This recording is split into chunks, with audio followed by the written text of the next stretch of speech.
India. And I think one of the dangers that we face is that it all becomes about personalities, and we forget that the system is in place, and it doesn't matter all that much who's piloting the machine, you know.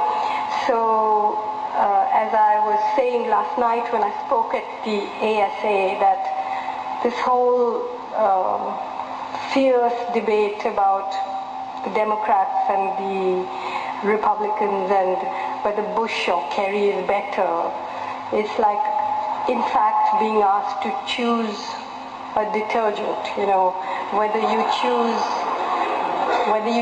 Tide or Ivory Snow, they're both owned by Procter & Gamble.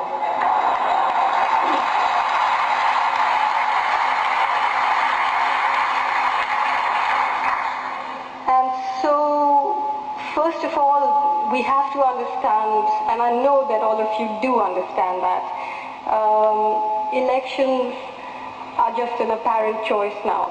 In India, we were faced with outright fascism with the BJP and sort of covert communalism that the Congress party had indulged in for 50 years, preparing the ground in many ways for the right wing.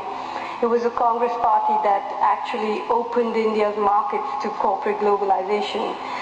But the one difference was that at least in their election campaign, at least they had to lie. You know, at least they had to say that they were against their old policies. But here, they don't even do you the dignity of that. You know, the Democrats are not even pretending that they are against the war or against the occupation.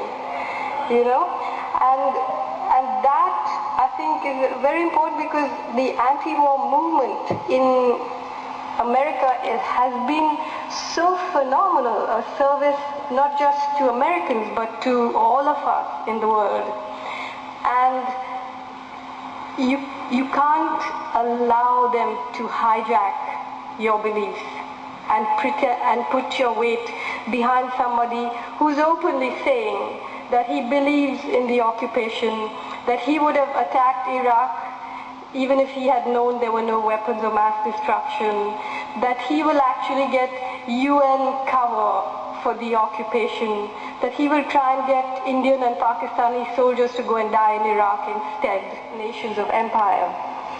And the fact is that we all know that what is happening is that there is a system of economic disparity that is being entrenched in the world today. It isn't an accident. It isn't an accident that, you know, 580 billionaires in the world have greater income than, I think the figure is 170 of the poorest countries, something like that. I don't know, I don't quite remember the figures, but the fact is that the disparities in the world are huge, and the disparities are not between rich countries and poor countries, but between rich people and poor people. So what do we do about it? We understand a few things. One is that the system of electoral democracy as it stands today is premised on a religious acceptance of the nation state. But the system of corporate globalization is not. The system of corporate globalization is premised on the fact that liquid capital can move through poor countries at an enormous scale, dictating the agendas, forcing them to, dictating economic policy in those countries by insinuating itself into those economies. And that capital requires the coercive powers of the nation state to contain the revolt in the servants' quarters. But it ensures that individual countries cannot stand up to the project of corporate globalization, which is why you have even people like Lula of Brazil or Mandela of South Africa, who were giants in the opposition but reduced to dwarfs on the global stage, blackmailed by the threat of capital flight.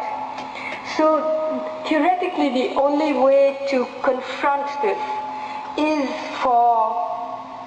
what all of us are involved in, which is the globalization of dissent, which is the joining of hands of people who do not believe in empire. We have to join hands across countries and across continents in very specific ways and stop this, because it isn't inevitable, globalization.